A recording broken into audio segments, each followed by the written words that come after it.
आज पूरी दुनिया की नजर इसरो पर है। हर कोई भारत के वैज्ञानिकों की चर्चा यूं ही नहीं कर रहा, उनकी तारीफ कर रहा है, भारतीय नेतृत्व की तारीफ कर रहा है। लेकिन इन सब के बीच इसरो की नजर चंद्रमा पर टिकी हुई है, क्योंकि वहां पिछले 24 घंटे से रोवर काम पर लगा हुआ है। कुछ देर पहले ही इसरो ने बताया कि मिशन की सभी एक्टिविटी तय वक्त के मुताबिक हो रही है, यानी अभी भी सब कुछ परफेक्ट जा रहा है, सभी सिस्टम नॉर्मल है। यानी जिस काम के लिए वहां उतरा है चंद्रयान, वो काम 100% करेगा, इसकी गारंटी अभी तक बनी हुई है। विक्रम लैंडर के सभी हिस्से सही तरीके से काम कर रहे हैं, इसरो ने बताया। प्रज्ञान रोवर के चलने की प्रक्रिया शुरू हो गई है और अच्छे से चल रही है, यानी भारत के कदम चांद पर पड़ चुके हैं। अब आपको बताता हूं, जो अभी मैंने आपको 4 नाम बताए, लैंडर के 4 साथी जिसका अभी मैंने जिक्र किया था, ये कौन है, ये करेंगे क्या।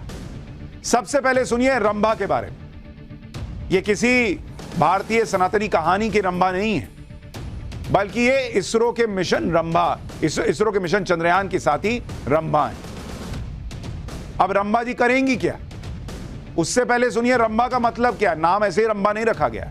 रंभा में आर का मतलब है रेडियो, ए का मतलब anatomy of moon bound hyper sensitive ionosphere and atmosphere, ये पूरा फुल फॉर्म है रंभा का।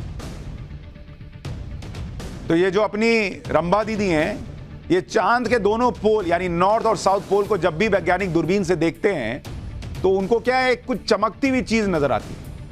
इसको प्लाज्मा या गर्म और तेजी से चलती हुई गैस के तौर पर लोग जानते हैं, जो कि चंद्रमा के दोनों पोल पर घूमती रहती है।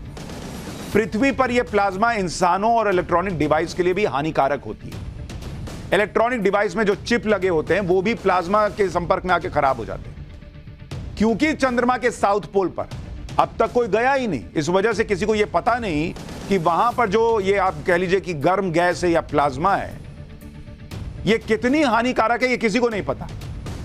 तो अपनी जो रंभा दीदी गई हैं चंद्रयान भाई के साथ, वो ये पता लगाएंगी कि साउथ पोल पर मौजूद ये जो गर्म गैस है प्लाज्मा, इंसानों और इलेक्ट्रॉनिक डिवाइस के लिए कितनी खतरनाक है।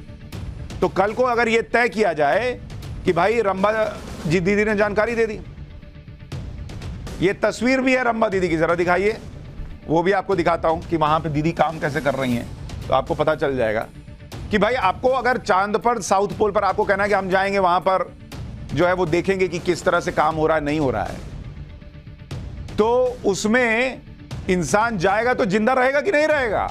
गर्म गैस जो है वो इंसान को बचने देगी नहीं देगी, वहां पर इक्विपमेंट बचने देगी नहीं देगी, यही सब रंभा दीदी बचाएंगी। तो इसमें अगर आप देखेंगे, ये जो आप देखिए हिस्सा देख रहे हैं रंभा एलपी पेलोड, ये आपका लैंडर है और इसी के अंदर जो है आपको लैंडर हॉरिजॉन्टल वेलोसिटी कैमरा वगैरह लगा हुआ है। तो अगर आप ये देखेंगे कि यहां पर ये रंभा पेलोड जो है वो मौजूद है। लैंडर का दूसरा साथी इल्सा, यानी instrument for lunar seismic activity. अब ये क्या बला है भाई, वो भी आपको बताता हूं। ये चंद्रमा पर आने वाले भूकंप के बारे में बताएगा। वो ये भी बताएगा कि चंद्रमा की जमीन कितनी स्थिर है और चंद्रमा के अलग अलग लेयर किस तरह से वाइब्रेट करते हैं। अब आप कल को चले गए, पता चला चांद पे तो भूकंप आया, वहां कहां छुपिएगा।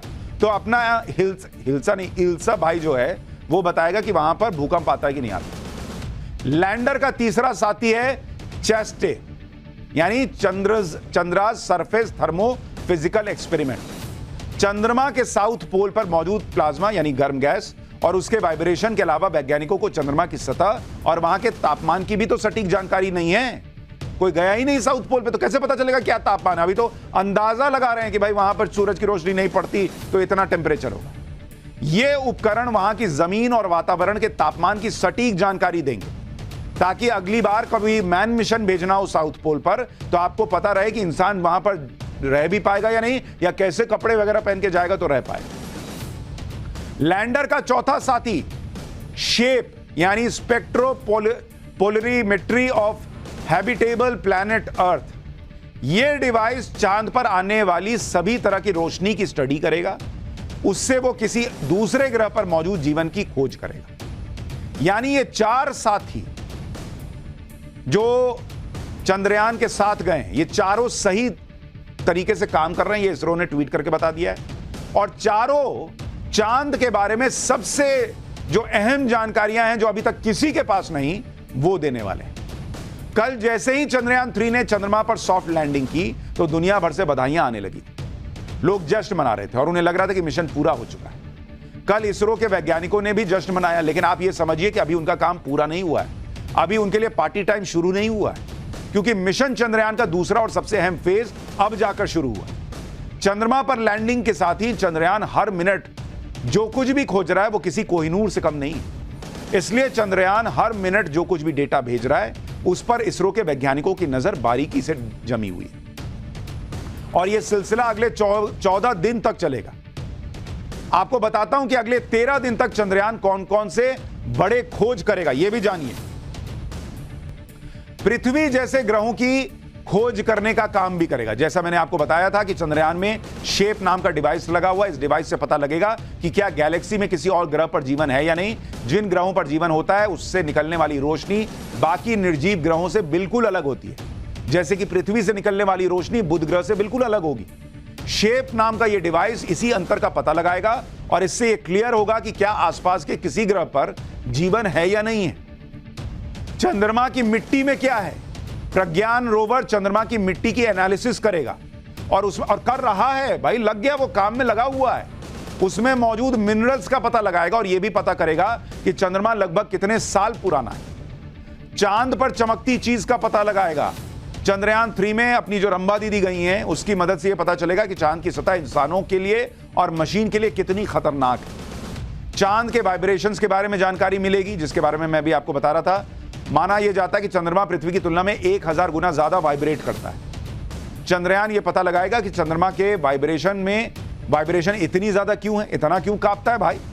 अब आपने देखा होगा किसी का एक भाई का हाथ इतना कांपता है, किसी का इसे कांप रहा है, वो बीमारी है क्या, लोग पूछते हैं ना।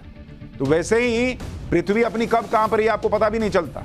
कभी बहुत तेज भूकंप आया तो पता चलता, लेकिन चांद 1000 गुना ज्यादा कांपता है। तो ऐसा क्यों होता है? इस पर चंद्रमा पर अगर इंसानी बस्ती बसाने की बात होगी तो किसी भी ठोस स्ट्रक्चर को कितना फ्लेक्सिबल और एंटी सेस्मिक बनाना होगा, यह सब पता चल जाएगा। अरे जबरदस्त काम चल रहा है बॉस वहां पे। अभी तो दुनिया उतरने पे सलाम ठोक रही है। अभी तो वहां से जब डेटा आएगा ना तो ये लोग गिर जाएंगे पैर में कि हमको भी दो, हमको भी दो।